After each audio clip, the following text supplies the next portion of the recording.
Standar komunikasi jaringan. Standar komunikasi atau protokol merupakan sebuah aturan atau standar yang mengatur atau mengizinkan terjadinya hubungan, komunikasi, dan perpindahan data antara dua atau lebih titik komputer. Protokol dapat diterapkan pada perangkat keras ataupun perangkat lunak atau bahkan kombinasi dari keduanya. Analoginya seperti aturan tata krama dalam mengirim surat. Jika kamu mengirim surat, tentunya bahasa yang digunakan adalah bahasa yang sering kamu gunakan bersama penerima surat, karena agar bisa dipahami dan juga bisa diketahui isinya. Lalu harus mencantumkan alamat lengkap agar nanti petugasnya bisa mengirim ke penerima secara akurat. Fungsi-fungsi protokol jaringan komputer diantaranya ada encapsulation, di mana sebagai pelengkap informasi yang akan dikirimkan bersama dengan alamat, kode-kode koreksi, dan lainnya. Paket data ini dinamakan dengan frame. Data kemudian dikirimkan dalam blok-blok dan dikendalikan oleh protokol data unit, yaitu PDU, di mana masing-masing PDU berisi kontrol informasi dan data. Contohnya, protokol dengan fungsi encapsulation adalah HDLC, ATM, LLC, dan lain sebagainya. Jika dianalogikan, maka ini termasuk ketika kita memasukkan surat ke dalam amplop dengan memasukkan alamat tujuan, pengirim, atau bahkan perangko. Kedua, connection control. Membangun hubungan komunikasi dari transmitter ke receiver untuk mengirim data dan mengakhiri hubungan. Kita lihat ketika kita menelpon, mengucapkan halo dan menerima jawaban halo itu merupakan salah satu analogi dari connection control. Ketiga, flow control. Mengatur perjalanan data dari transmitter ke receiver yang dilakukan dengan cara satu persatu guna membatasi jumlah data yang dikirimkan. Pada fungsi ini harus terdapat fitur stop and wait yang artinya masing-masing PDU harus diakui sebelum proses pengiriman selanjutnya. Contohnya, saat kita memberikan instruksi lisan kepada teman kita harus menunggu teman kita mengatakan lanjut untuk melanjutkan instruksi yang kita sampaikan. Lalu ada timeout dipakai untuk self-destructive control, menghancurkan diri sendiri terhadap setiap IP paket yang sudah kadaluarsa maupun rusak. Hal ini mencegah jaringan mengalami overload dan sekaligus memberi batasan umur untuk paket disimpan. Analoginya, ketika kita mengisi kulkas, maka kita akan melihat tanggal kadaluarsanya kapan. Maka, untuk mencegah kadaluarsa ataupun rusak, kita akan memakainya tepat waktu. Karena jika tidak tepat waktu, maka makanan tersebut akan dibuang ke sampah. Karena akan menyebabkan penumpukan dan tentunya overload. Fragmentasi, proses di mana pihak pengirim membagi informasi yang dikirimkan menjadi beberapa paket data.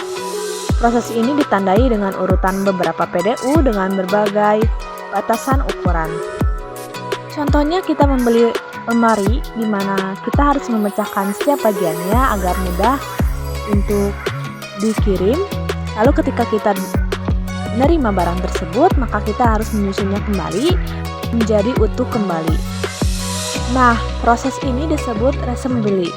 Proses di mana pihak penerima mengembalikan kembali paket-paket data menjadi satu paket yang lengkap.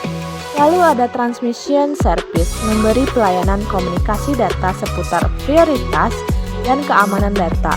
Contohnya, prioritas paket, pengaturan batas koneksi, membatasi akses paket, atau bahkan lainnya.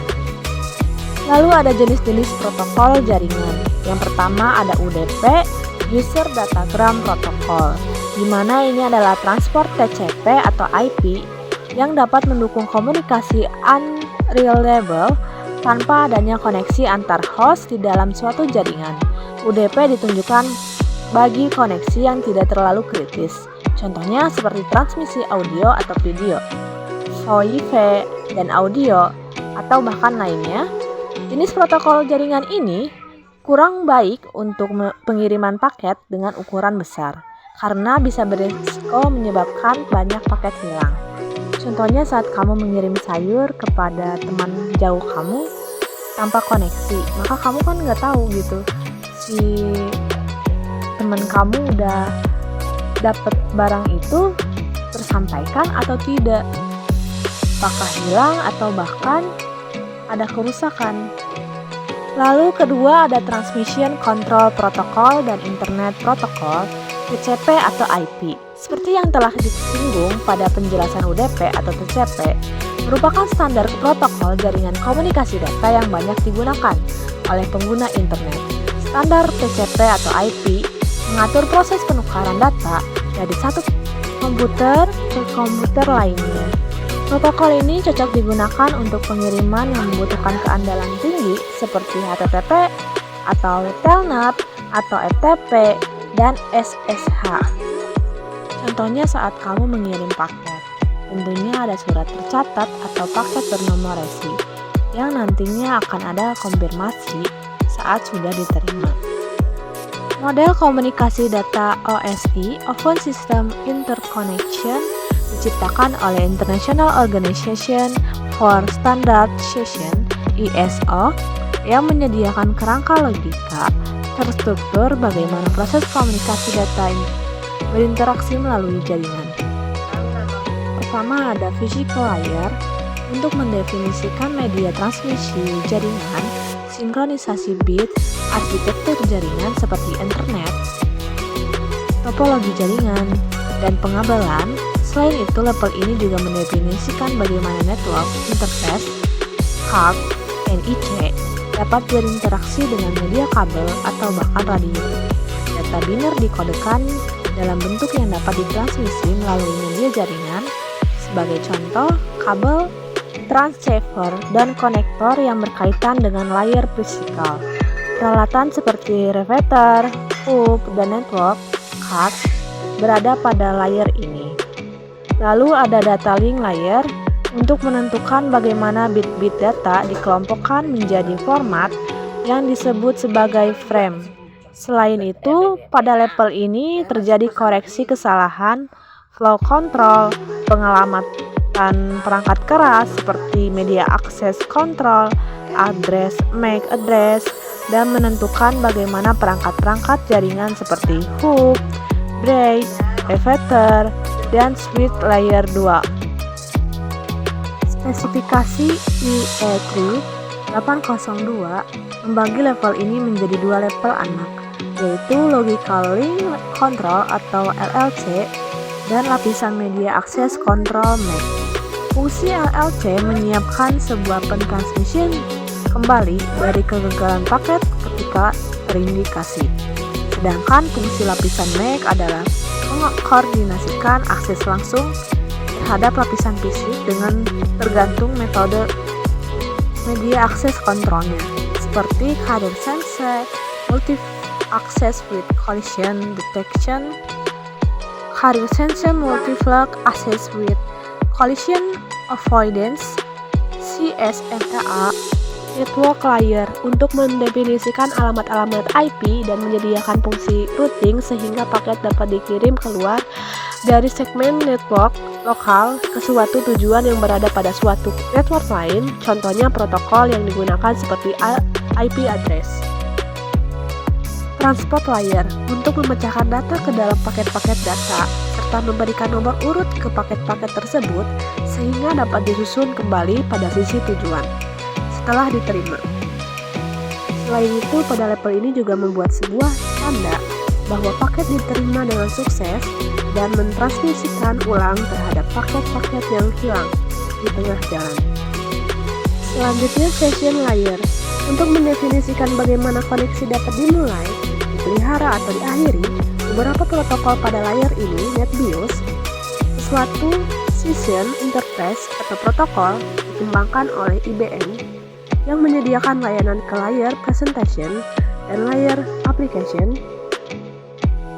Presentation layer untuk mentranslasikan data yang hendak ditransmisikan oleh aplikasi ke dalam format yang dapat ditransmisikan melalui jaringan.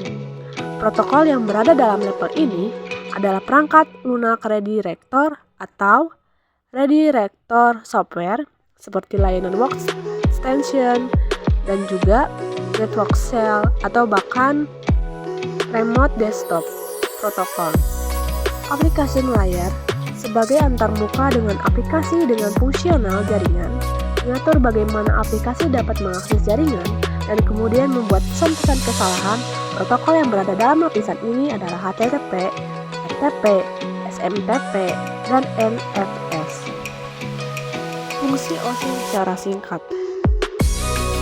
Model komunikasi data TCP atau IP adalah standar komunikasi data yang digunakan oleh komunitas internet dalam proses tukar-menukar data dari satu komputer ke komputer lain di dalam jaringan internet. Lahir pada model TCP atau IP. Kalau kita tinjau persamaan antara model OSI dan TCP atau IP, keduanya memiliki layer atau lapisan dan sama-sama memiliki application layer meskipun memiliki layanan yang berbeda, memiliki transport dan network layer yang sama. Asumsi dasar keduanya adalah menggunakan teknologi packet switching. Dua-duanya punya transport dan network layer yang bisa diperbandingkan. Menggunakan teknologi packet switching, bukan circuit switching.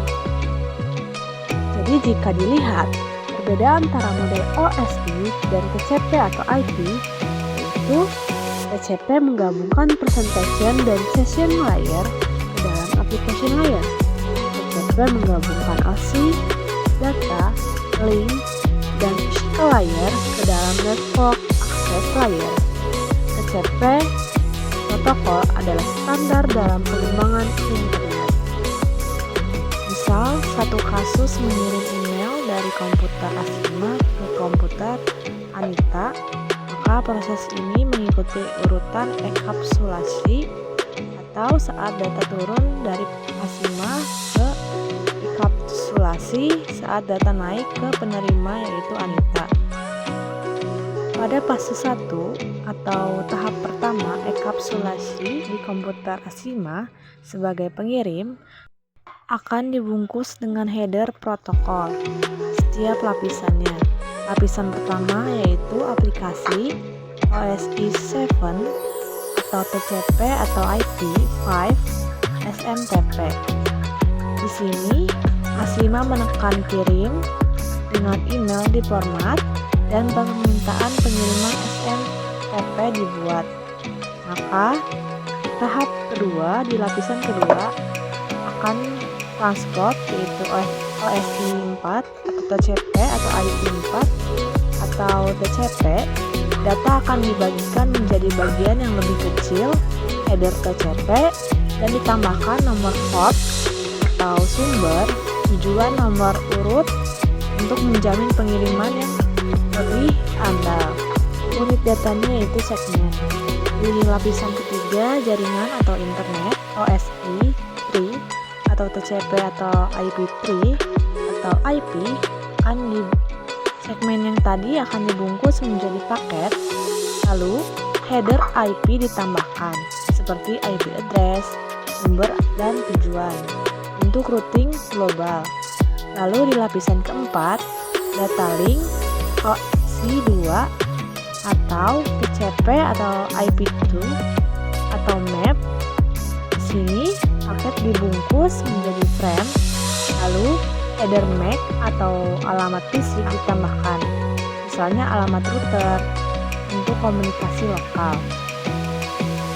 Lalu di lapisan selanjutnya ada fisik, yaitu OSI 1 atau TCP atau IP1, di mana frame yang tadi diubah menjadi sinyal listrik atau cahaya atau gelombang radio.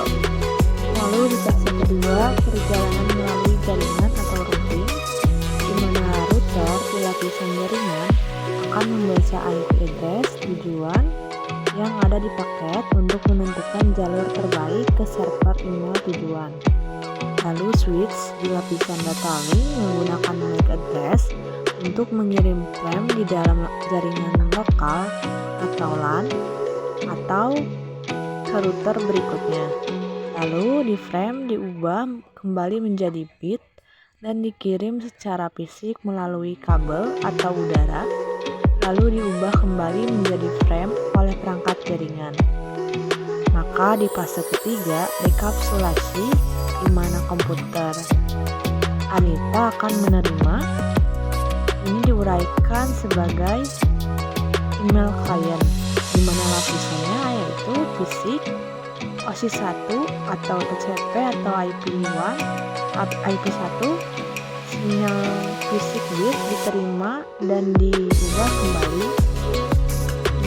Unit datanya jadi frame, maka didatali OSI 2 atau TCP IP2, header dan trailer frame dihapus dan diteruskan ke lapisan jaringan. Ini adalah unit datanya paket. Maka di jaringan ada internet OSI 3 atau TCP atau IP3, header IP diperiksa untuk memastikan alamat tujuan sudah benar dan dihapus. Data diteruskan ke lapisan transport, yaitu segmen. Lalu transport OSI 4 atau TCP IP4 atau TCP, di mana header TCP diperiksa, segmen diperiksa urutannya, dan jika ada yang hilang diminta untuk dikirim ulang. Semua segmen disusun ulang menjadi data asli, maka data permintaan SMTP. Lalu di aplikasi OSI 7 atau TCP atau IP5 atau POP3 atau email, aplikasi email client server akan menerima data, lalu memproses permintaan SMTP untuk server atau menggunakan POP3 atau email untuk klien akhir untuk menyajikan email kepada pengguna. Maka di sini adalah data email. Jadi intinya TCP memastikan keandalan, IP memastikan pengalamatan, dan SMTP menyediakan layanan email pada akhirnya. Maka proses pengiriman email si Asima ke Anita merupakan satu kasus dari SMTP dan TCP atau IP. Dari perspektif data yang bergerak melalui lapisan jaringan. Sekian penjelasan dari saya Asina Betalia pamit undur diri.